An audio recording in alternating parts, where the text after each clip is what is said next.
Hello everyone, how are you all? I hope you are all good. So students, in this video we are discussing important current affairs for 10th of December. The session will be quite interesting and important, students, so stay tuned with us till the end. In this video we are talking about India's nuclear power generation capacity that has reached 21,880 megawatt by 2032. Then Japan's JERA, they have signed first long-term LNG export deal with Torrent Power. Next thing is Zen Technologies, they have secured 120 crore rupees contract for India's first combat training node in Madhya Pradesh. Next thing is India, Israel, they have launched a joint venture in the semiconductor sector, that is Semaphore Limited, to boost sustainable agriculture technologies. I repeat, it is not for semiconductor, right? It is a joint venture for agriculture technologies. So all these things and many more will be discussed in this video, students. Stay tuned with us till the end. If you are new here, students, do subscribe to us. We are one-stop solution for current affairs. The content we provide on daily basis in these daily current affairs video, students, is top notch. It is very beneficial for all the students who are preparing for competitive exam, and on the based on this daily current affairs video, we also make sure to provide the MCQ format questions in weekly current affairs, monthly current affairs, and topic wise video. So after this daily current affairs video, do try to watch those videos also. They are quite beneficial. Welcome to Affairs Cloud. My name is Vikas Rana. We are one-stop solution for current affairs. You can find Crack Current Affairs course on our application exclusively for current affairs, where you will get daily, weekly, monthly content on regular basis. Use the code VIKAS10 and get 10% additional discount while purchasing the course. Also, students, follow us on Telegram and Instagram. The link for the same are mentioned in our description. This video has both English and Hindi. The first part is English and second part is Hindi. Timestamps are mentioned in the description below.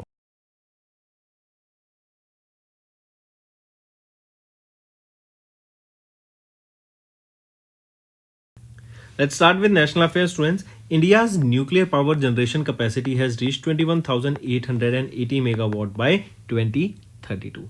This is an increase we are seeing, right? And the nuclear energy mission for Viksit Bharat has set a target to achieve 100 gigawatt of power generation by 2047, and this is from nuclear.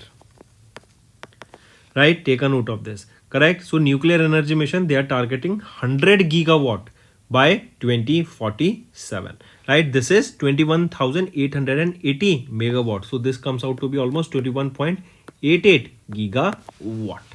Our target is to achieve 100 gigawatt by 2047. Correct? So take a note of this. Important. Here, small modular reactors, they are playing a very important role in generating the electricity here. Also, pressurized heavy water reactors, right? They are also playing crucial role in generating the electricity. Correct, students? Take a note of this. Next is Japan's JERA, that is Japan Incorporation. They have signed the first long-term LNG export deal with Torrent Power. LNG is your liquefied natural gas, right? So Japan's JERA, they signed this deal. This is a long-term deal to export liquefied natural gas, and it is with Torrent Power, right? And this is Indian company, this is Japan's company. Correct? And their deal has been signed here recently. Apart from this, students, we know that what is happening with Indigo right now, right? Their flights are being cancelled, and this was during 2 to 8th of December. We saw their performance dropped as low as 8.5%. Also, the government ordered Indigo to refund the passengers and imposed a fee cap to curb the surge pricing for other tickets. Correct? Also, this mass flight disruption, it has triggered regulatory scrutiny of the airplane scheduling and pilot rest norms. Apart from this, students, Garuda Shakti. This is an exercise, Garuda Shakti. Correct? This exercise is held between whom? It is between India and Malaysia. India and Malaysia. Garuda Shakti. Correct? And held where? It was held in France. Right? Garuda Shakti. I correct. This was held where? In Malaysia. Garuda. I correct myself again. It was held in Himachal Pradesh. Right? Garuda Shakti. Then apart from this, another exercise, Garuda. This is Garuda Shakti. Now we are talking about exercise Garuda. This Garuda is an exercise held between Indian Air Force and French Air Force. And this exercise was held in France.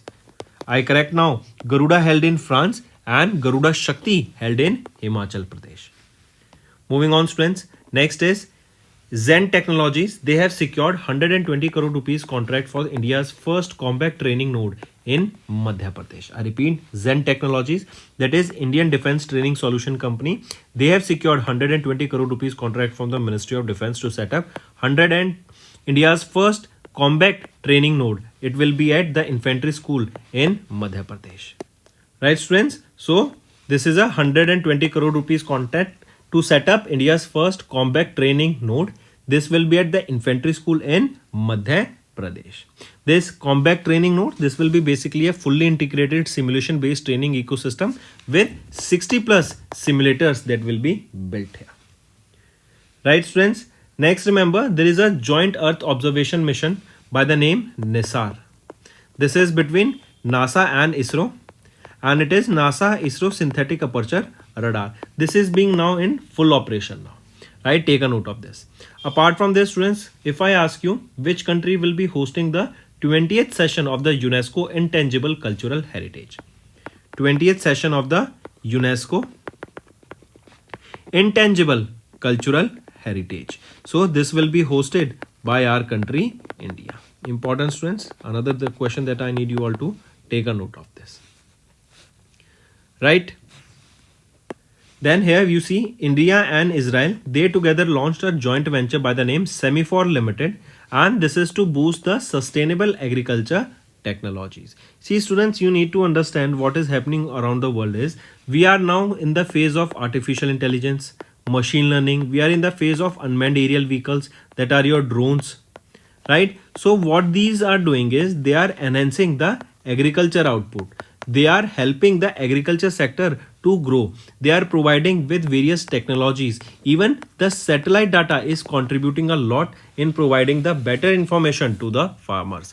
So this Semaphore Limited, this will boost the sustainable agriculture practices. It will provide better technologies that will promote sustainability in the agriculture sector, for which this joint venture has been signed between India and Israel.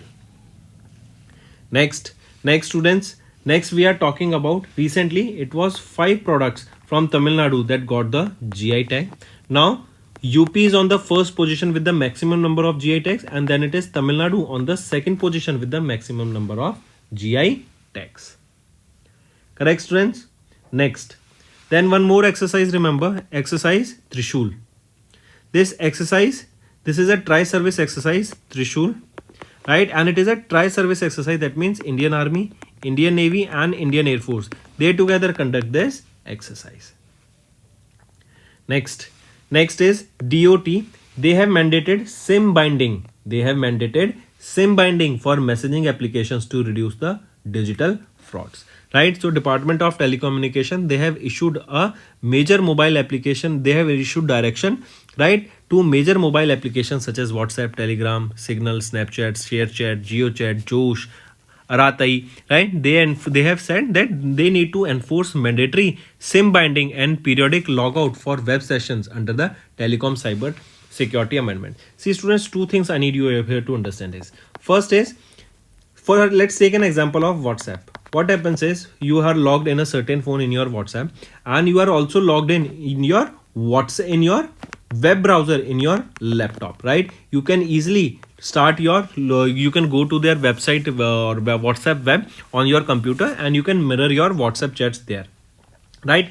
You can even open in a different phone using your this particular WhatsApp in a different phone, and you can use it in multiple devices. What this is saying, this new guideline is that these WhatsApp sessions, right, these WhatsApp web sessions, they need to be logged out, right, on periodical basis, right? Say for example in 2 days or in 24 hours or every 2 days, this automatically these sessions will be logged out, and you need to relog in again. How they will, what the reason behind this is to prevent the cyber attacks. If you are continuously logged in, then the chance of your chats being hacked or your WhatsApp being hacked or your computers being hacked is more, because you are authenticating, you are allowing the cyber attackers to review your chats or look at your chats, right? So this is an example. So for other applications also, Snapchat, Signal, Telegram, WhatsApp, Josh, GeoChat, guidelines have been made that First thing, that the device should have a mobile SIM card. Second, the web sessions, right, they need to be logged out periodically, right? So these are two things that you need to take a note of. Moving on, next is banking and finance students. So SEBI, they have overhauled the merchant bankers rule to introduce capital adequacy liquid net worth criteria. What does this mean is that, I repeat, SEBI, they have announced a overall of the market banker regulations. They have introduced a capital adequacy framework mandating the requirements for liquid net worth and minimum revenue from permitted activities, right? First of all, what is MB? We are seeing merchant bankers, right? The merchant bankers basically is any individual who is engaged in the business of issue management, either by making arrangements regarding selling, buying or subscribing to the securities, right? Or they are acting as a manager, acting as a consultant, advisor, correct? So these new rules, they are aiming to ensure the financial stability, improving risk management and facilitating the ease of doing business, correct? Here these MBs, the merchant bankers, now have been classified into two categories. First is category 1, the entities, they must maintain a minimum net worth of 500 crore rupees and undertake all permitted activities. Category 2, they must maintain at least 10 crore rupees of liquid net worth and may engage in all the activities except managing equity issues on the main board, correct? So now these merchant bankers have been classified into new two categories. Also, all the merchant bankers, they must keep liquid net worth equal to at least 25% of their minimum net worth. Say for example, for category 1, the minimum 25% net worth, liquid net worth they need to keep is almost 12.5 cr. For category 2, it will be 2.5 cr. They need to keep that as a liquid net worth, correct? So these are certain criteria that you need to remember. Moving on, students, RBI, they have imposed 99.3 lakh rupees monetary penalty on Jammu and Kashmir Bank, correct? Directly remember this. This is in violation for their KYC directions. Next is IDFC First Bank. They have launched a premium fixed deposit backed credit card with zero markup. I repeat, IDFC First Bank, they have launched an upgraded version of First Wow Black credit card, a premium credit card backed by fixed deposit. This newly launched credit card introduces a 0% forex markup, which makes it attractive for international travelers, cross-border online shoppers and various other individuals. Next, students, next is AirPay. They have received the RBI approval for cross-border payment aggregator license. So which organization got the RBI cross-border payment aggregator? That means now they will be able to send and receive money on the basis of merchants, on the behalf of merchants from within the country as well as from out of the country. Cross-border means from out of the country also. Now they will be able to send and receive money. Correct, students? Take a note of this. Next thing, remember.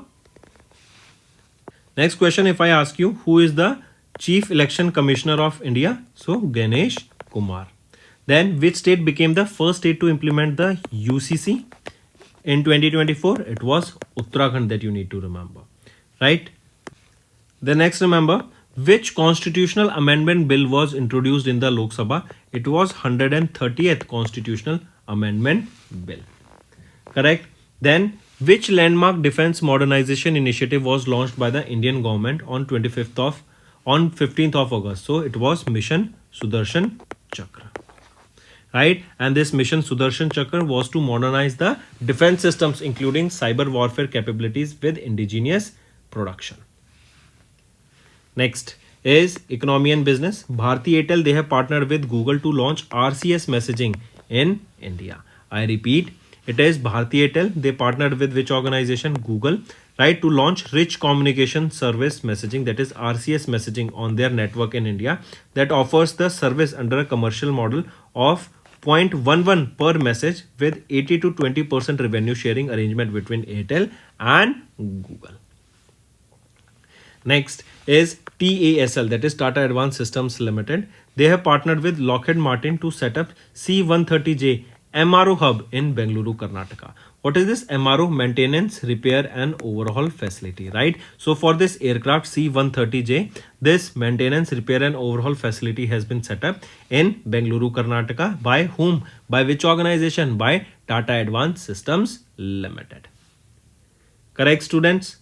Then apart from this, first hydrogen powered train was tested by Indian Railways that is operating between which two location? It is operating between Jind to Sonipat. Correct. Next remember recently RSS Rashtriya Samavayak Sangh, right? They observed which anniversary? It was the 100th celebration for this. Correct. Then recently which state has approved a new greenfield airport? Greenfield airport. Correct. It is in Rajasthan. Greenfield airport in Rajasthan. Next is Tata Intel. They have signed a memorandum of understanding for semiconductor and AI collaboration in India.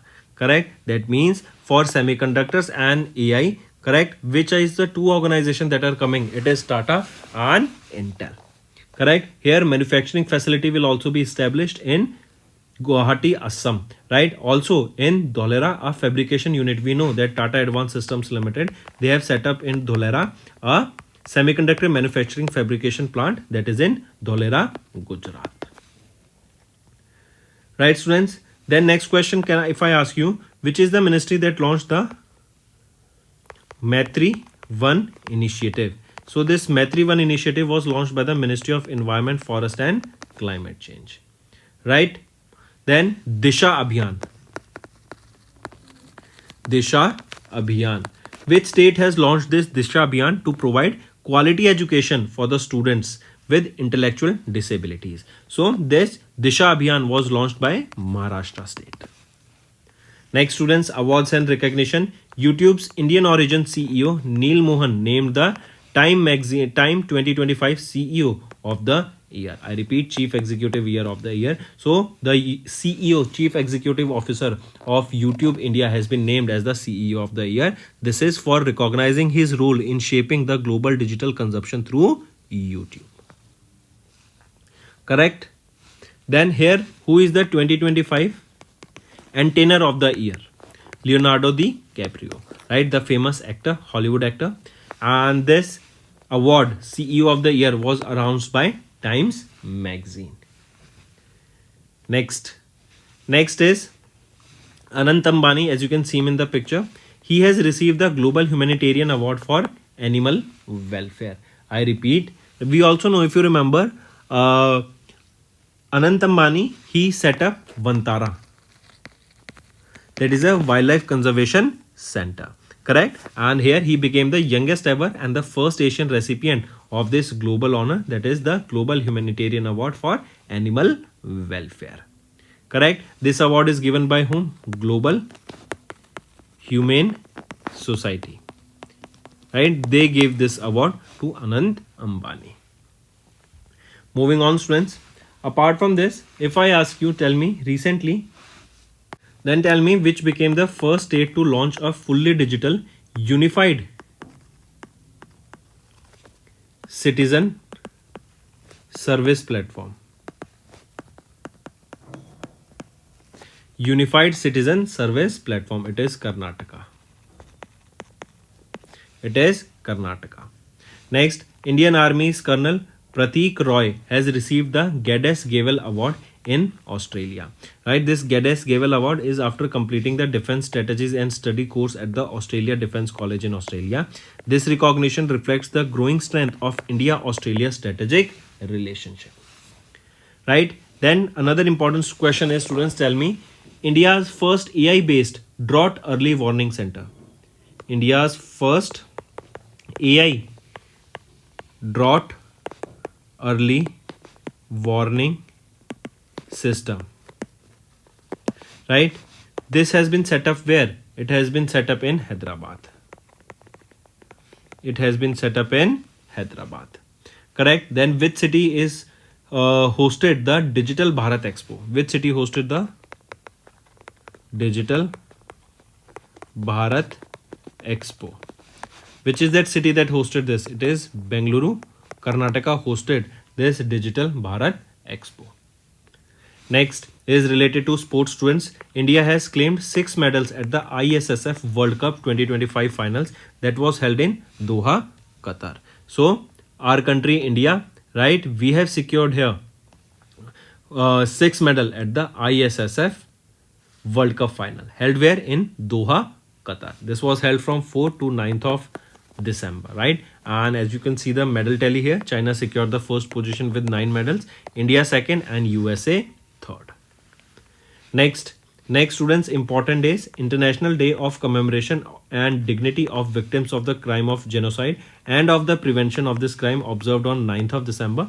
And this day is observed basically to raise awareness about the and to honor the victims of the genocides, right? And also to emphasize the responsibility of the state and the international community to prevent and punish such crimes. This year it was the 10th anniversary of this day. Next is International Anti-Corruption Day, observed on 9th of December, students.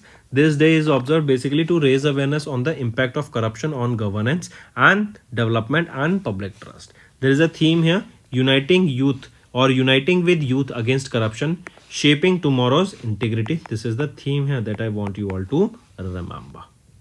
First time this was observed in the year 2005.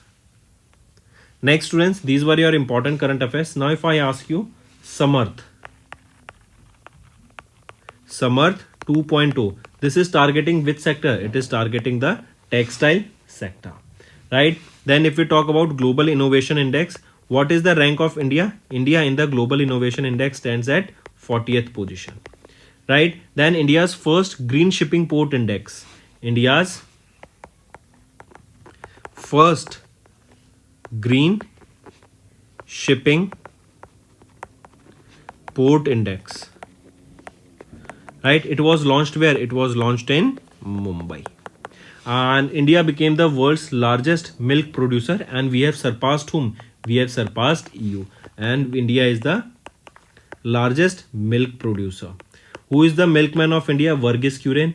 And Milk Day, or when do we observe his birth anniversary? It is on 26th of November. So these are your certain revision current affairs, students. Now let's move to the revision part. That now we'll be focusing on the MCQ questions here. That will be quite beneficial for you all. Mention the name of the indigenously developed automatic train protection system whose loco trails were successfully conducted at Somatne, Apta and Jite stations on the Panvel Rohana section of Mumbai division in September. So what is the name of that indigenously developed automatic train protection system? This is quite good, right? It was launched on pilot basis earlier, and now it is being rolled out in various state locations globally. Not just globally, in India, pan India it is being rolled out, right? Next is during the celebration of 100th year of Rashtriya Swayamsevak Sangh, a commemorative postage stamp and a coin of 100 rupees, right, featuring the image of Bharat Mata on an Indian currency for the first time was released. Take a note of it. Next is pick out the correct statement regarding the celebrations of the centenary, that is 100th year of UPSC in October 2025. If we look at the options, all these three options are rightly mentioned here. Next, mark the correct statement regarding the approvals of the Union Cabinet chaired by Prime Minister Narendra Modi on pulses and rabi crops in September. If we look at the options, here also all these three options are rightly mentioned. Next, find out the city where Union Minister for Electronics and Information Technology Ashwini Vaishnav has launched National Institute of Electronics and Information Technology Digital University platform to democratize access to high quality digital education. So find out the city. It is New Delhi. This is the right option here. Next, in October, Airbus along with whom? So Airbus along with Tata Advanced Systems Limited, they have announced the establishment of India's first private sector final assembly line in Vimagal, Karnataka to manufacture the Airbus H125 helicopter. Right? This can be asked also that these H125 helicopters will be developed where in India? They will be at the Vimagal in Karnataka, right? And it is Airbus that partnered with Tata Advanced Systems Limited. They are also, this Tata Advanced Systems Limited, they are also coming up with a semiconductor fabrication manufacturing plant in Dholera. Next, My Bharat mobile application launched by Union Minister Dr. Mansukh Mandaviya in October has been designated and developed by which organization? It is Digital India Corporation, that is DIC. Next is in September, Union Minister Hardeep Singh Puri inaugurated the new office of what? It is the new office of Indraprastha Gas Limited, that is IGL, at the World Trade Center in New Delhi. Next, mark the correct statement regarding Union Cabinet approval shared by Prime Minister Narendra Modi. If we look at the options here, option A is right and option B is right. C is wrongly mentioned. C is saying that the Cabinet approved a hike of 5% in DA for central employees and DNS relief for the pensioners. It is not 5% hike but 3% hike here. Next, in October, Maharashtra's Chief Minister Devendra Fadnavis announced that the new Navi Mumbai International Airport will be named after what? It will be named after Lok Neta Dinkar Balu Patil, that is DB Patil. Next, name the district that was declared as India's first child marriage free district after achieving 0 reported child marriage cases across 436 gram panchayats and 9 urban local bodies. It is Balod, Chhattisgarh. Next, identify the Indian state government that launched an electronic bond e-bond system in October for high value import and export transactions, becoming the 16th state in India to adopt this digital initiative. It is Maharashtra state. Right option is Maharashtra state. Next is mark the correct statement regarding the youth focused initiatives launched by Prime Minister Narendra Modi in October. If we look at the options here, option only B is right, A is wrong and C is wrong. Next, where was India's first cooperative multi-feed compressed biogas plant and potash granule production facility inaugurated by Union Minister for Home Affairs, that is Amit Shah. So where was this India's first cooperative multi-feed compressed biogas and potash granule production facility? It is at Ahilyanagar in Maharashtra. Next, which country along with India commenced the bilateral maritime exercise, that is Konkan, of its western coast from 5th to 12th of October? It is UK, United Kingdom. And here INS Vikrant took part in this exercise. Next, the BRO, Border Road Organization, built the world's highest motorable road at Migla Pass at an altitude of how much? At an altitude of 19,400 feet in Ladakh under Project Himang in October. Right? And it is BRO that has built this world's highest motorable road. Next is the Telecommunication Engineering Center under Department of Telecommunication has signed a memorandum of understanding with which institution in October to advance research in next generation telecom technologies. So which is it? It is International Institute of Information Technology that is in Nava Raipur. This will jointly pursue research, innovation and standardization in the next generation telecommunication technologies. Next is name the nationwide campaign launched by Finance Minister Nirmala Sitharaman from Gandhinagar, Gujarat to facilitate the settlement of unclaimed financial assets across India. It is Aapki Punji, Aapka Adhikar is the right option. Next, Union Minister Amit Shah has launched the Majhe Ghar Yojana, right, in October to grant ownership rights to residents of which Indian state? It is for the state residents of Goa. Next, the 71st National Wildlife Week was observed from 2nd to 8th of October across India. Which of the following projects was not launched during the WLW, that is Wildlife Week celebrations presided by Bhupendra Yadav ji, right? That was held in Dehradun, Uttarakhand. This is the location here. So, question asked here is that which of the following projects was not launched here? So, Project Snow Leopard is the project that was not launched here. Next, which ministry has launched People's Plan campaign Sabki Yojana Sabka Vikas Abhiyan in October to prepare Panchayat development plans for FY27? So, which is this ministry launched the People's Plan campaign? It is the Ministry of Panchayati Raj. This is the right option. This campaign will promote participatory participation, right? It will promote transparency. It will be promoting accountability of local governance here. Moving on. Next, choose the institution where Union Minister Ashwini Vaishnav, right, approved the establishment of Namo Semiconductor Laboratory in October that will boost indigenous semiconductor facilities. So choose the institution. It is IIT Bhubaneswar of Odisha. Next, which OTT platform, that is over-the-top platform, was launched by Maharashtra's Chief Minister Devendra Fadnavis to preserve and promote languages and culture on global stage? It is Abhijat Marathi OTT platform.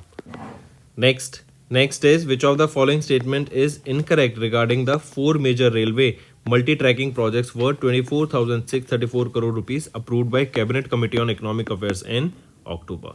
If we look at the options, which is the incorrect? Option B is incorrect. That means A is right, C is right. B is saying that the Vadodara Ratlam section spanning 259 km involves the development of third and the fourth lines and connects Gujarat and Rajasthan. Is it so? So it involves the construction. This is the Vadodara Ratlam line, right? It connects Gujarat and Rajasthan. No, it connects not Gujarat and Rajasthan, but it connects Gujarat and Madhya Pradesh. Now option B is right. Next, identify the organization that in collaboration with Integrated Defense Staff and Tri-Services has launched the Indian Radio Software Architecture Standard 1.0 to build compatibility in military service communication in October. So identify that organization. It is DRDO. Next, students, is our homework question. First question is Viksit Bharat Fund.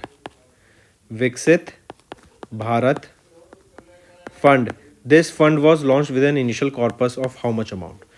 Right. Second question, India's forex reserve is how much? Right. What is the India's forex reserve? Third question, India's largest floating solar power plant was commissioned in what location? Name that state where India's first solar power plant or India's first largest solar or largest floating solar power plant. Let me write largest floating solar power plant. Then fourth question, tell me recently India's first deep sea offshore wind project, right? It is of 1 gigawatt and it is planned at the cost of which state? Then fifth question, students, recently India's first publicly available AI safety testing facility was set up where? I repeat, India's first publicly available AI safety testing facility was set up where? Name that location. So these are your 5 homework questions, students, and I need to see maximum participation from all the students watching this video. Hello everyone, how are you all? I hope you are all good. So students, आज की video में हम 10 दिसंबर के important current affairs discuss करेंगे. काफ़ी beneficial session रहेगा, आप सभी के लिए एंड तक बने रहिएगा.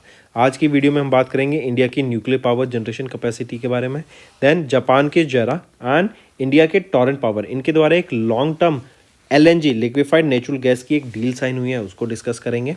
देन जेन टेक्नोलॉजीज ने 120 करोड़ रुपए का कॉन्ट्रैक्ट सिक्योर करा है. क्या वो कॉन्ट्रैक्ट रहेगा उसको डिस्कस करेंगे. एंड एक जॉइंट वेंचर ने अभी सस्टेनेबल एग्रीकल्चर टेक्नोलॉजीज के ऊपर काम करने की बात की. इन सब चीज़ों को डिटेल में डिस्कस करेंगे स्टूडेंट्स, एंड तक बने रहिएगा. अगर आप नए जुड़े हैं स्टूडेंट्स तो इस वीडियो को इस चैनल को सब्सक्राइब करना मत भूलना. We are one stop solution for current affairs. बहुत ही बेहतरीन कंटेंट हम आपके लिए लाते हैं बड़े ही रिफाइंड वे में, जिससे आपकी लर्निंग, आपकी चीज़ें समझना बहुत ईजी हो सके. डेली बेसिस पे जो भी न्यूज़ आती है हम मेक श्योर करते हैं कि आप तक वो कंटेंट पहुंच सके. Welcome to affairs cloud. My name is Vikas Rana. We are one-stop solution for current affairs. You can find Crack Current Affairs course on our application exclusively for current affairs, where you will get daily, weekly, monthly content on regular basis. Use the code VIKAS10 and get 10% additional discount while purchasing the course. Also, students, follow us on Telegram and Instagram. The link for the same are mentioned in our description. This video has both English and Hindi. The first part is English and second part is Hindi. Timestamps are mentioned in the description below.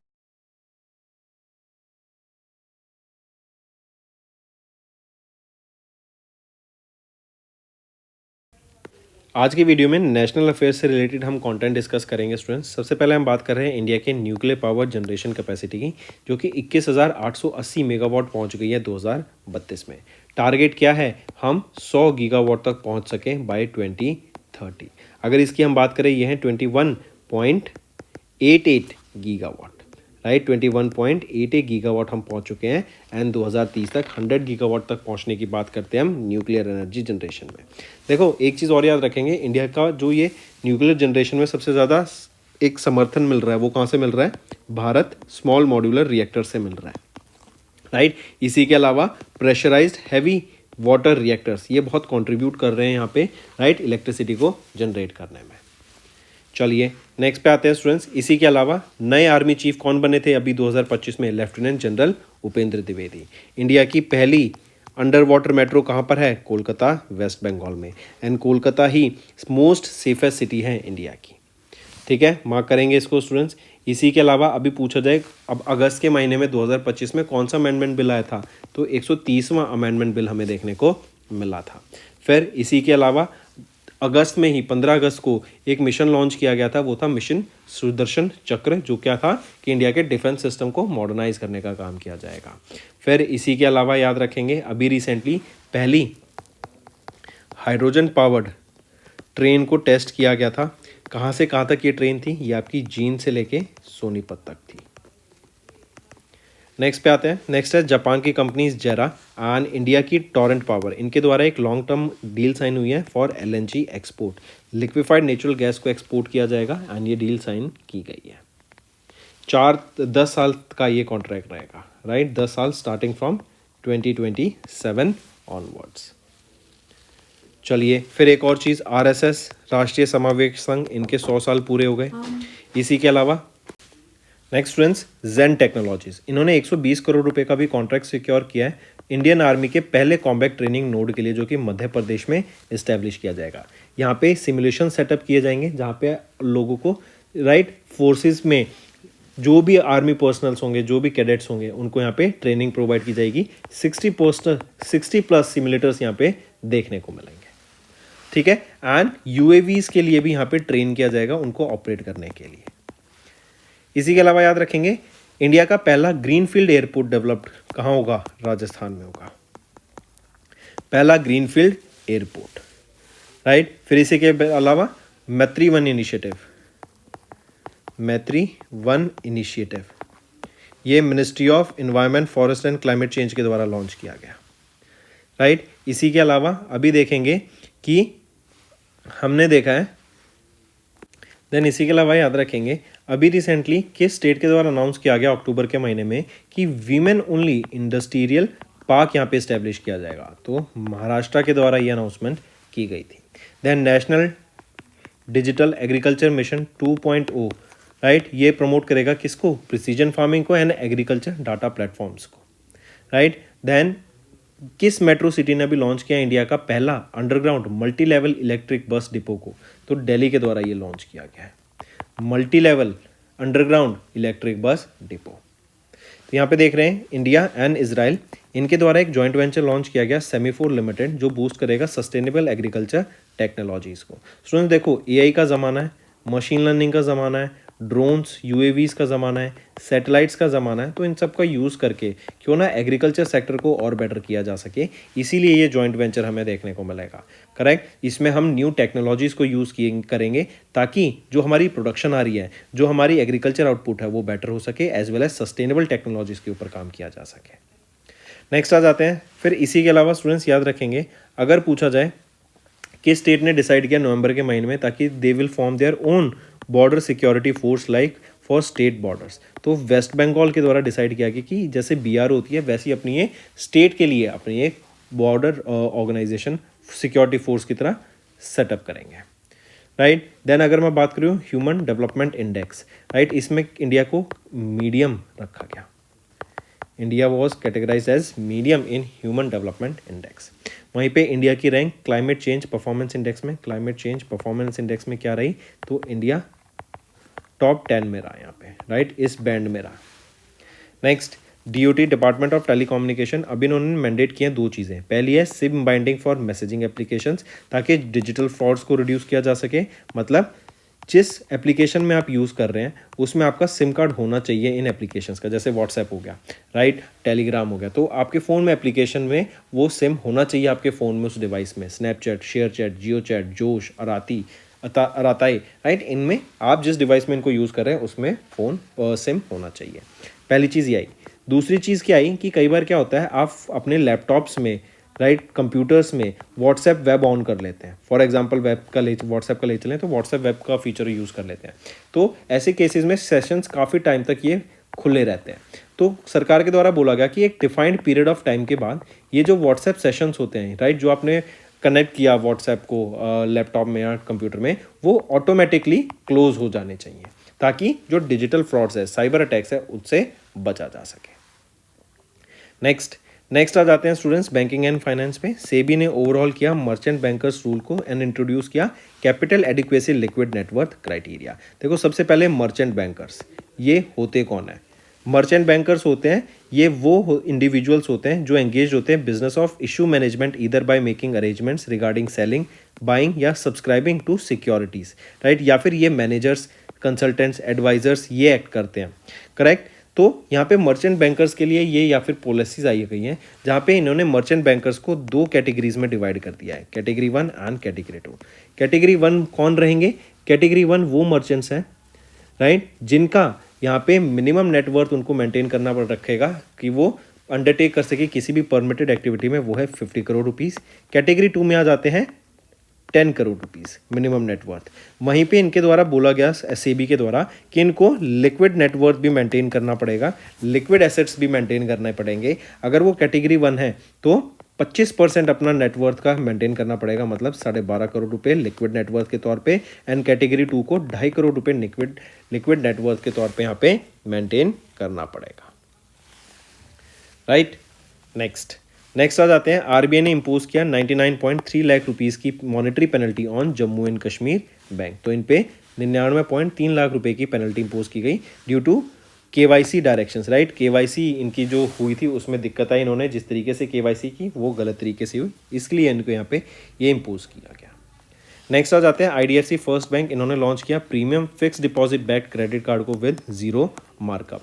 ये international travellers के लिए बहुत ज़्यादा beneficial रहेगा, right, online shopping के लिए and other चीज़ों के लिए, कि वो उस पैसे को एज अ 0% ये ऑनलाइन फॉरेक्स रहेगा, मतलब आप फिक्स डिपॉजिट करा दिया एक करेंसी में, दूसरी करेंसी में भी आप उसको यूज़ कर सकते हैं as a credit card and repay कर सकते हैं, एंड 0% फॉरेक्स मार्कअप यहाँ पर देखने को मिलेगा। नेक्स्ट आ जाते हैं स्टूडेंट्स एयर पे, इन्होंने रिसीव किया आरबीआई का approval for cross border payment aggregator licence, right. तो ये अब क्रॉस बॉर्डर मतलब आउटसाइड इंडिया भी मर्चेंट्स को पैसा बेच सकते हैं एंड उनसे रिसीव कर सकते हैं। नेक्स्ट इकोनॉमी एंड बिजनेस पे आते हैं स्टूडेंट्स। भारती एयरटेल इन्होंने पार्टनर किया गूगल के साथ to launch RCS messaging India में, राइट। ये नेटवर्क ऑफर करेगा सर्विसेज अंडर कमर्शियल मॉडल जहाँ पे 0.11 रुपीज़ पर मैसेज रहेगा, जहाँ पे 80-20 का रेवेन्यू शेयरिंग रहेगा between Airtel and Google. RCS होता है रिच कम्युनिकेशन सर्विस मैनेजिंग, काफ़ी सिक्योर इसको यहाँ पे बनाया जाएगा। नेक्स्ट आ जाते हैं TASL Tata advance systems limited. अगर स्टूडेंट्स याद हो आपको, कुछ टाइम पहले मैं काफ़ी टाइम से बताता आ रहा हूँ कि ये धौलेरा में गुजरात में एक सेमीकंडक्टर फैब्रिकेशन यूनिट सेटअप कर रहे हैं, मतलब एक सेमीकंडक्टर मैन्युफैक्चरिंग फैसिलिटी सेटअप कर रहे हैं, करेक्ट। तो इन्होंने अभी लॉकहीड मार्टिन के साथ पार्टनर किया ताकि C-130J MRO हब को सेटअप किया जा सके बेंगलुरु कर्नाटका में।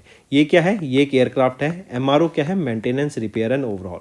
तो इस एयरक्राफ्ट के मेंटेनेंस के लिए, रिपेयर के लिए, ओवरहॉल के लिए ये फैसिलिटी सेटअप की जाएगी। कहाँ पे? बेंगलुरु कर्नाटका में। किसके द्वारा? टाटा एडवांस सिस्टम्स लिमिटेड के द्वारा।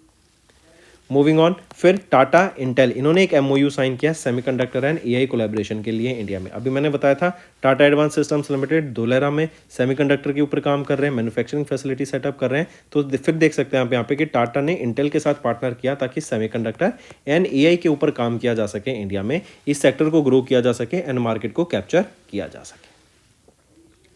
Moving on to awards and recognition students, YouTube India के CEO नील मोहन, आप इनको पिक्चर में देख सकते हैं, इनको Time 2025 CEO of the year से घोषित किया गया। टाइम मैगजीन के द्वारा इनको ये अवार्ड दिया गया। एंड यहीं पे याद रखेंगे एंटरटेनर ऑफ द ईयर अगर 2025 की बात की जाए तो वो कौन रहे? Leonardo DiCaprio, right. ये हॉलीवुड एक्टर है। चलिए, इसी के अलावा ग्लोबल साइबर सिक्योरिटी इंडेक्स में, राइट, इंडिया को प्लेस किया गया हाईली रेडीनेस, मतलब इंडिया रेडी है। Then India became the world's largest remittance, correct, मतलब सबसे ज़्यादा रेमिटेंस कंट्री बना और रेमिटेंस रिसीव किया इंडिया ने। इवन चाइना को हमने पीछे छोड़ दिया है, करेक्ट। एक और डाटा बता रहा है, अभी रिलीज़ किया गया, जो बताता है कि इंडिया का जो अर्बन पॉपुलेशन है वो पीछे छोड़ वो 50% क्रॉस हो जाएगी, मतलब इंडिया की टोटल पॉपुलेशन का अभी रूरल एरियाज में ज़्यादा है, लेकिन आने वाले टाइम में इंडिया का जो अर्बन एरियाज़ हैं वहाँ पे 50% पॉपुलेशन से ज़्यादा हमें देखने को मिलेगा टोटल पॉपुलेशन के। कब तक? 2035 तक। मतलब ये जो माइग्रेशन हो रहा है रूरल एरिया से अर्बन एरियाज़ में वो सही है, एंड इवन बेटर अपॉर्चुनिटीज़ के लिए हम देख रहे हैं लोग रूरल एरिया से अर्बन एरियाज़ में शिफ्ट हो रहे हैं। नेक्स्ट आ जाते हैं स्टूडेंट्स, अनंत अंबानी, इन्होंने रिसीव किया global humanitarian award for animal welfare.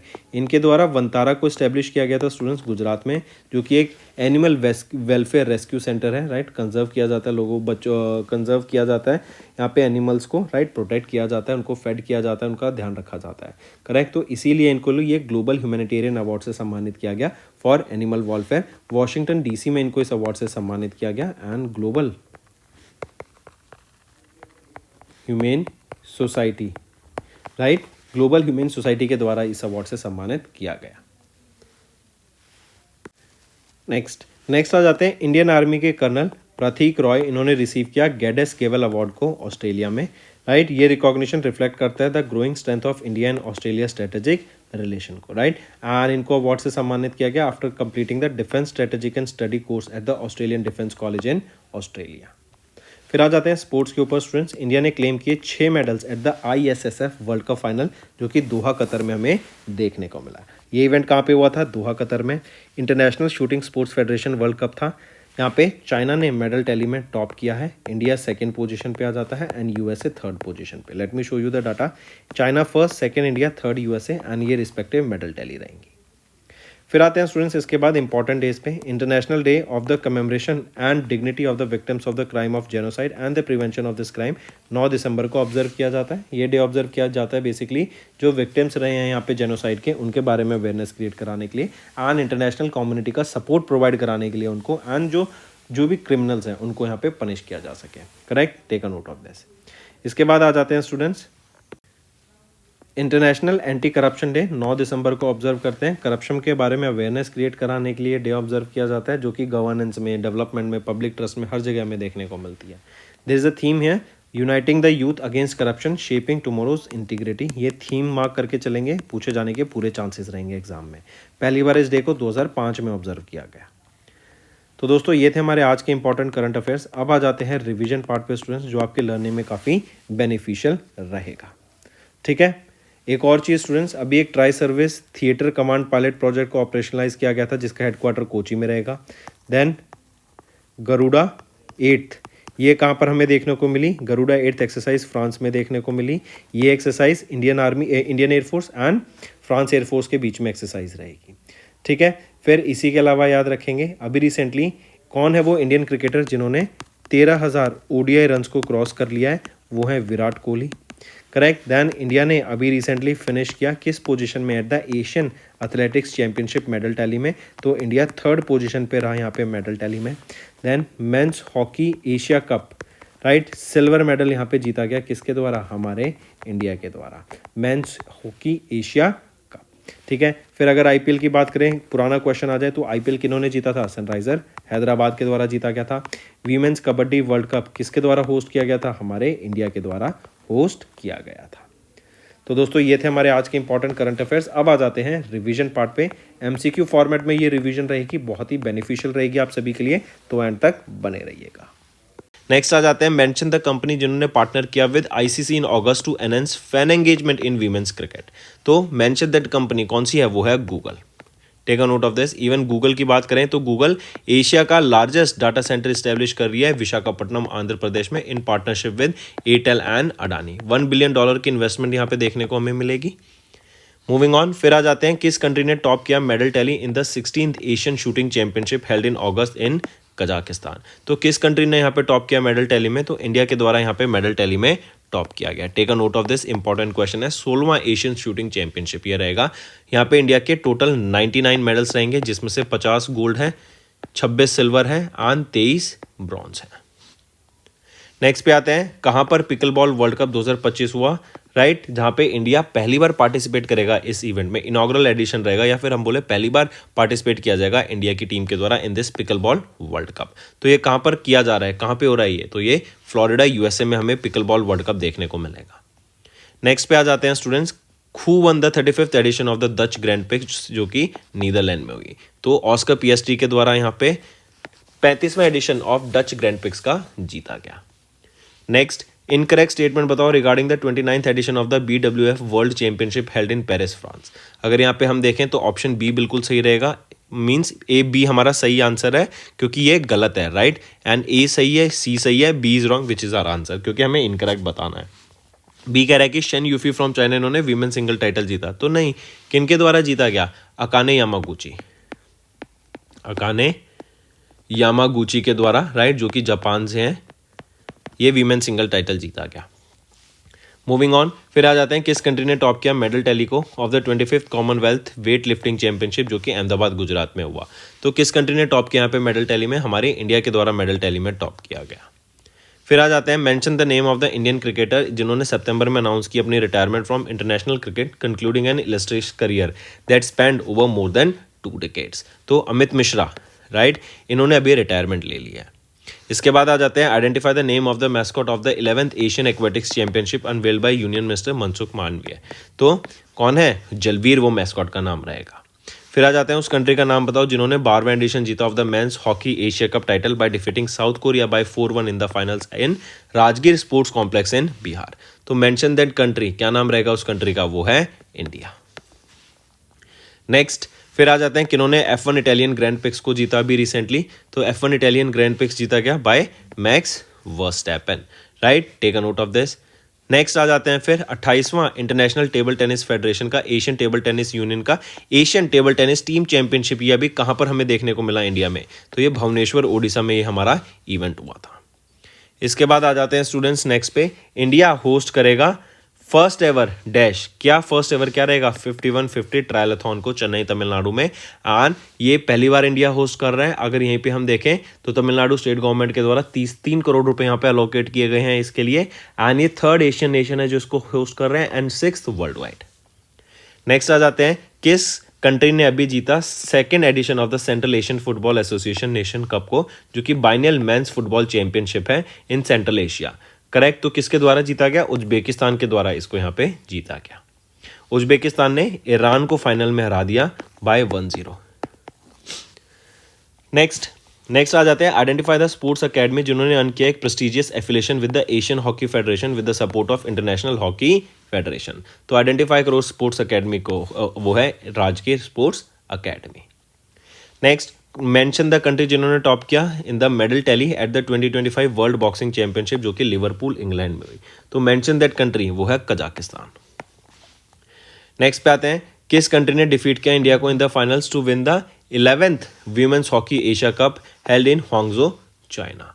तो विच कंट्री डिफीटेड, किस कंट्री ने डिफीट किया, वो है चाइना के द्वारा यहाँ पे डिफीट किया गया। Next, in September, who became the first Indian high jumper to qualify for the men's high jump final at the 20th edition of World Athletics Championship जो कि टोक्यो जापान में हुई। तो सर्वेश कुशारे। नेक्स्ट पे आते हैं, नेक्स्ट है किस कंपनी को ऑफिशियली नेम किया गया as the new jersey sponsor of the Indian men's cricket team until 2027। तो अपोलो टायर्स यहाँ पे official Indian men's cricket team jersey sponsor बन गए हैं। इससे पहले ड्रीम 11 थे लेकिन वो कंपनी बंद हो गई थी, राइट, उन्होंने अपना बिजनेस बंद करना पड़ा था बिकॉज ऑफ सम गाइडलाइंस जो कि गवर्नमेंट ऑफ इंडिया के द्वारा रिलीज की गई थी। अब ये वेंचर कर रहे हैं किस में, ब्रोकिंग बिजनेस में, जैसे ग्रो हो गया, जरोद हो गया, तो ऐसे ही अपना खुद का प्लेटफॉर्म लाने की बात कर रहे हैं, करेक्ट। तो अब इनकी जगह पे अपोलो टायर स्पॉन्सर कर रहा है इंडियन मेंस क्रिकेट टीम को। नेक्स्ट आ जाते हैं किस टीम ने डिफीट किया साउथ जोन को to win the 62nd edition of the Duleep trophy in the final at BCCI centre of excellence in Bengaluru Karnataka. तो किस टीम ने डिफीट किया साउथ जोन को, ये डिफीट किया गया सेंट्रल जोन के द्वारा। नेक्स्ट आ जाते हैं इन सितंबर सैमुअल उमतीती, इन्होंने ऑफिशियली अनाउंस किया his retirement from professional football at the age of 31। ये किस कंट्री से बिलोंग करते हैं, तो ये फ्रांस से बिलोंग करते हैं। Next, who became the first women from Bihar to be awarded the Women Fight Masters title in September after achieving 2100 fight rating points। तो वो कौन है, वो है मारियम फातिमा।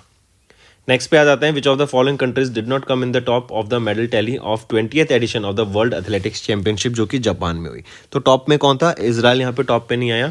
अगर हम लिस्ट में देखें कौन है टॉप पर, तो USA, Kenya, Canada, Netherlands and Botswana. Next पे आ जाते हैं मैक्स वर्स्टैपेन, ये किनको रिप्रेजेंट करते हैं, ये रेडबुल को रिप्रेजेंट करते हैं एंड इन्होंने अभी 8वां F1 अजरबैजान ग्रैंड पिक्स को जीत लिया। Take a note of this, 8वां एडिशन। फिर आ जाते हैं 8वें edition of Laver cup. Laver cup क्या होता है? ये एक टेनिस इवेंट है जो कि team world and team Europe के द्वारा खेला जाता है, एंड इस बार टीम वर्ल्ड ने इस इवेंट को जीत लिया, लेवर कप को जीत लिया 8वें एडिशन को। ये हुआ कहाँ पर था? सैन फ्रांसिस्को यूएसए में हमें देखने को मिला था। डीआरडीओ ने एक अभी एमओयू साइन किया है किस ऑर्गेनाइजेशन के साथ? अंडर एमएनआरई, जो कि है ministry of new and renewable energy, ताकि एक 300 मेगावाट का रिन्यूएबल एनर्जी प्रोजेक्ट को स्टैब्लिश किया जा सके अक्रॉस इंडिया। तो यह है SECI, solar energy corporation of India.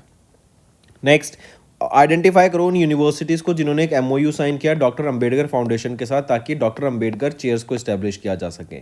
तो तीनों ऑप्शन यहाँ पे बिल्कुल सही रहेंगे। Mumbai university, Jaipur national university and GB Pant university, इन तीनों के द्वारा यहाँ पे ये एमओयू साइन किया गया। फिर आ जाते हैं mark the correct statement regarding prime minister Narendra Modi visit to Andhra Pradesh. तो यहाँ पे अगर हम देखें तो यहाँ पे आपका कौन सा ऑप्शन सही रहेगा? करेक्ट पूछा है तो तीनों ऑप्शन बिल्कुल सही रहेंगे। नेक्स्ट पे आ जाते हैं, Which of the following sectors did not feature in MOU signed during the Mongolian president's visit to India in October? तो यहाँ पे अगर हम देखें तो डिफेंस प्रोक्योरमेंट के ऊपर बात नहीं हुई थी, जो हमारा आंसर है। Digital solutions, geological and mineral resources, humanitarian assistance and disaster relief, energy cooperation, फिर social development, travel and immigration, cultural exchange, science and education, trade and economic development, इन सब के ऊपर यहाँ पे बात हुई, बट डिफेंस प्रोक्योरमेंट के ऊपर बात नहीं हुई। फिर आ जाते हैं name that assault rifle for which ministry of defence, इन्होंने 659.47 करोड़ रुपीस का कॉन्ट्रैक्ट साइन किया with a consortium of MKU limited and Medbit technologies private limited, ताकि एडवांस नाइट साइट सिस्टम्स को प्रोक्योर किया जा सके। तो नेम दैट असॉल्ट राइफल वो कौन सी है? वो है 6716 असॉल्ट राइफल। इनके लिए ये नाइट विजन राइट एक्वायर करने की बात की गई। नेक्स्ट आ जाते हैं, मेंशन करो वर्ल्ड के first ever tri service all women circumnavigation sailing expedition को, जो कि फ्लैग ऑफ किया गया डिफेंस मिनिस्टर राजनाथ सिंह के द्वारा in September in Mumbai. So mention the world's first ever tri service all women circumnavigation sailing expedition. तो क्या नाम रहेगा उसका? वो है समुद्र प्रदक्षिणा। नेक्स्ट आ जाते हैं, करेक्ट स्टेटमेंट बताओ regarding the state mining readiness index जो अनवेल किया गया मिनिस्ट्री ऑफ माइंस के द्वारा। तो यहाँ पे अगर हमें करेक्ट स्टेटमेंट बतानी है तो अगर हम देखें तो तीनों ऑप्शन यहाँ पर आपके बिल्कुल ही सही रहेंगे, ABC तीनों सही हैं। नेक्स्ट पे आते हैं, अक्टूबर के महीने में UIDAI ने अभी MEITSI के साथ मिलके सीता स्कीम लॉन्च करी, scheme for innovation and technology association with Aadhaar. पूछा जा रहा है यूडाई ने अंडर METIY ये लॉन्च किया। क्वेश्चन है कि किस ऑर्गेनाइजेशन ने साइन किया MEITY startups hub and UIDAI के साथ एक MOU, ताकि जो ऑब्जेक्टिव्स हैं सीता स्कीम के उसको फर्दर ले जाया जा सके। तो वो नास्कॉम रहेगा। यहाँ पे क्या है, स्टार्टअप्स को ग्रो करने की बात की जाएगी, राइट। अंडर दिस MSH यहाँ पे ये प्रोवाइड करेंगे technical mentoring, incubation, accelerator support startups को। एंड नास्कॉम अपना जो कनेक्शन है, जो ग्लोबल आउटरीच है, राइट, जो इनका एंटरप्रेन्योर सपोर्ट सिस्टम है, वो यहाँ पे प्रोवाइड कराया जाएगा। बेसिकली सिंपल टर्म्स में बोलें तो एक स्टार्टअप इकोसिस्टम को ग्रो करने के लिए काफ़ी हेल्पफुल रहने वाला है। नेक्स्ट, किस इंडियन कंपनी ने अभी एक स्ट्रेटेजिक कॉपरेशन एग्रीमेंट साइन किया Embraer defence and security of Brazil के साथ during the vice president of Brazil Geraldo Alckmin's visit to India in October. तो यहाँ पे कौन सी कंपनी रहेगी? वो है Mahindra group, right. And C390 millennial aircraft के लिए ये बेसिकली आपका अग्रीमेंट रहने वाला है। नेक्स्ट आ जाते हैं, कितनी फंडिंग गवर्नमेंट ऑफ इंडिया ने एलोकेट की कपास क्रांति मिशन के लिए? कपास क्रांति मिशन क्या है? हाई यील्डिंग कॉटन कल्टीवेशन के लिए। क्वेश्चन आ जाएगा कि कपास क्रांति किस क्रॉप के लिए से एसोसिएटेड है? तो ये कॉटन से एसोसिएटेड है, राइट। तो कितनी फंडिंग अभी एलोकेट की? 600 करोड़ रुपए की फंडिंग यहाँ पे एलोकेट की गई। नेक्स्ट आ जाते हैं, department of agriculture and farmers welfare under the ministry of agriculture and farmers welfare, इन्होंने रिवाइज की guidelines for per drop more crop scheme के under the old guidelines of PDMC per drop more crop scheme. Maximum funding cap क्या रहेगी for states and union territories to undertake micro level water storage and conservation projects? तो old guidelines के अंदर 20% है। देखो ये scheme क्या है, पर ड्रॉप मोर क्रॉप, बेसिकली जैसा नाम सजेस्ट कर रहा है कि थोड़े पानी से हम ज़्यादा क्रॉप को ग्रो कर सकें, वाटर का सस्टेनेबल यूज़ हम कर सकें, वाटर को वेस्ट ना कर सकें, वाटर को कंजर्व कर सकें एंड उसे हम प्रॉपरली यूटिलाइज करके ग्रोथ ला सकें एग्रीकल्चर सेक्टर में। नेक्स्ट, अक्टूबर के महीने में 8वां session of codex committee on species and culinary herbs देखने को मिला। कहां पर हुआ? ये गुवाहाटी असम में हुआ। एंड यहाँ पे वनीला कोरिएंडर जो कि है dried seeds and large cardamom, इनको फाइनलाइज करा गया। एंड यहाँ पे जो टोटल नंबर ऑफ स्पाइसीज आ जाती हैं ग्लोबल स्पाइस स्टैंडर्ड के अंदर वो 19 है। Next, name that entity under the ministry of electronics information and technology, जिन्होंने कोलैबोरेट किया गवर्नमेंट ऑफ उत्तराखंड के साथ to organise Uttarakhand AI impact summit अक्टूबर के महीने में। तो नेम दैट एंटिटी, वो एंटिटी कौन सी रहेगी, वो है इंडिया एआई मिशन। नेक्स्ट आ जाते हैं, आइडेंटिफाई करो टाइप ऑफ ड्रग जो कि डिस्कवर किया गया indigenously in India to combat drug resistance respiratory infections, जो कि है नेफिथ्रोमाइसिन। नेफिथ्रोमाइसिन ये बेसिकली एक एंटीबायोटिक है। नेफिथ्रोमाइसिन इन हाउस डेवलप की गई है इंडिया के द्वारा एंड ये पहली इंडिजीनियसली डिस्कवर्ड एंटीबायोटिक है इंडिया की। नेक्स्ट आ जाते हैं, आइडेंटिफाई करो इंडिजीनियस फायर आर्म को जो प्रोक्योर किया गया by Indian army under 2700 2700 crore रुपए का ये कॉन्ट्रैक्ट रहेगा, जहां पे 4.25 लाख यूनिट्स को प्रोक्योर किया जाएगा। ये है आपकी कार्बाइन्स, राइट, ये आपकी असॉल्ट राइफल है एंड इसमें से भी अगर हम देखें तो 2.5 लाख तो बनाएगा भारत फोर्ज, राइट। बची 1.75 ये बनाएगा Adani PLR system, Adani PLR system के द्वारा। तो टोटल कितनी हो गई, 4.25। नेक्स्ट आ जाते हैं, उस इंस्टीट्यूट का नाम बताओ जिन्होंने एमओयू साइन किया कोल इंडिया लिमिटेड के साथ ताकि स्टैब्लिश किया जा सके सेंटर फॉर सस्टेनेबल एनर्जी अक्टूबर के महीने में। तो कौन सा वो इंस्टीट्यूट रहेगा, वो है IIT Madras. Next, Henley passport index में अभी इंडिया की क्या रैंक रहेगी, इंडिया 85th पोजीशन पे आ जाता है, राइट। इंडिया की रैंक 85th है एंड वीजा फ्री एक्सेस कितना है, 57 कंट्रीज को। टॉप किसने किया, सिंगापुर के द्वारा टॉप किया गया एंड वीजा फ्री एक्सेस कितनी कंट्रीज का है, 193 कंट्रीज का वीजा फ्री एक्सेस रहेगा।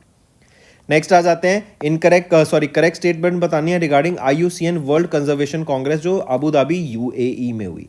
यहां पे अगर हम देखें A, B और C तीनों ऑप्शन आपके बिल्कुल सही रहेंगे। नेक्स्ट आ जाते हैं, इनकरेक्ट स्टेटमेंट बताओ regarding the 78th session of the world health organisation regional committee for South East Asia जो कि कोलंबो श्रीलंका में हुई। तो यहाँ पे अगर हम देखें इनकरेक्ट स्टेटमेंट, बी सही है, सी सही है, ए गलत है, ए हमारा आंसर है। इस सेशन को डॉक्टर टेड्रोस घेब्रेयेसस जो कि डायरेक्टर जनरल है WHO के, उनके द्वारा चेयर नहीं किया गया था। किनके द्वारा चेयर किया गया था इसको, वो है कौन, किनके द्वारा चेयर किया गया था, तो राइट ऑप्शन है नालिंदा जयतिसा, नालिंदा जयातिसा जो कि हेल्थ मिनिस्टर हैं श्रीलंका के, इनके द्वारा चेयर किया गया था। अब ऑप्शन ए सही है। नेक्स्ट आ जाते हैं, उस कंट्री को आइडेंटिफाई करो जिन्होंने अलॉन्ग विद इंडिया एस्टेब्लिश किया 20 मेंबर का इंटर पार्लियामेंट्री फ्रेंडशिप ग्रुप अक्टूबर के महीने में to enhance parliamentary cooperation and bilateral relation. तो कौन सी है वो कंट्री, वो है पनामा, राइट ऑप्शन है पनामा एंड ये 20 मेंबर का इंटर पार्लियामेंट्री फ्रेंडशिप ग्रुप रहेगा।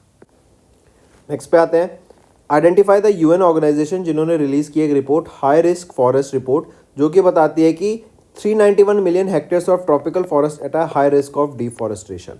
तो आइडेंटिफाई द UN ऑर्गेनाइजेशन जिनके द्वारा ये रिपोर्ट रिलीज की गई, UNEP United Nation environment programme, headquarter कहाँ पर है इसका, नायरोबी कीनिया में, इनके द्वारा ये रिपोर्ट रिलीज की गई। फिर आ जाते हैं, how long will India's Hitesh Kumar S Makwana elected to serve as the co-chair of United Nations Global Geospatial Information Management for Asia and Pacific Region along with वू सुंग चू जो कि रिपब्लिक ऑफ कोरिया के हैं। तो कितने टर्म के लिए पूछा गया, कौन सा टर्म रहेगा, क्या ईयर का टर्म रहेगा इनका, तो 2025 से 2028 के लिए यहाँ पे ये इलेक्ट करे गए हैं। नेक्स्ट आ जाता है, according to the Mercer chartered financial analyst institute global pension index, उस कंट्री को मेंशन करो which is not among the top 5 in the pension index. तो अगर यहाँ पे हम देखें, फिलीपींस टॉप 5 में नहीं आता, Netherlands first, Iceland second, Denmark third, Singapore fourth and fifth पे आ जाता है फिर इजराइल, राइट। इंडिया अगर हम बात करें 52nd पोजीशन पर है यहाँ पे। Next, according to the world directory of modern military aircraft ranking जो रिलीज की गई, which among the following is not top 5 world most powerful forces. तो यहाँ पर अगर हम देखें टॉप 5 में China's people liberation army force top 5 में नहीं आती। टॉप पर कौन है अगर हम देखें, US air force first, then United States navy, मैं लिख ही देता हूँ, यूनाइटेड स्टेट्स एयरफोर्स फर्स्ट पे, फिर United States navy second, Russian air force third, then United States army fourth, United States marine corps fifth, Indian air force then 6th position पे आ जाता है। नेक्स्ट, करेक्ट स्टेटमेंट बताओ regarding the key findings of the global forest resource assessment 2025 release की गई by food and agriculture organisation in October month. यहाँ पे अगर हम ऑप्शन देखें, ए सही है, बी सही है, सी गलत है। सी कह रहा है कि in terms of global forest gain Russia rank first followed by China and India and China. तो नहीं, सबसे पहले आ जाता है रशियन फेडरेशन, ये सही है। इसके बाद आता है ब्राज़ील, फिर आ जाता है Canada, then it is USA, फिर USA के बाद आता है चाइना एंड फिर इंडिया फॉरेस्ट गेन में, मतलब कितना फॉरेस्ट कवर बढ़ता हुआ देखा। Next, students, is our homework question. First question is Viksit Bharat Fund. Viksit Bharat Fund. This fund was launched with an initial corpus of how much amount? Right. Second question. India's forex reserve is how much? Right. What is the India's forex reserve? Third question. India's largest floating solar power plant was commissioned in what location? Name that state where India's first solar power plant or India's first largest solar or largest floating solar power plant. Let me write largest floating solar power plant. Then fourth question, tell me recently India's first deep sea offshore wind project, right? It is of 1 gigawatt and it is planned at the cost of which state? Then fifth question, students, recently India's first publicly available AI safety testing facility was set up where? I repeat, India's first publicly available AI safety testing facility was set up where? Name that location.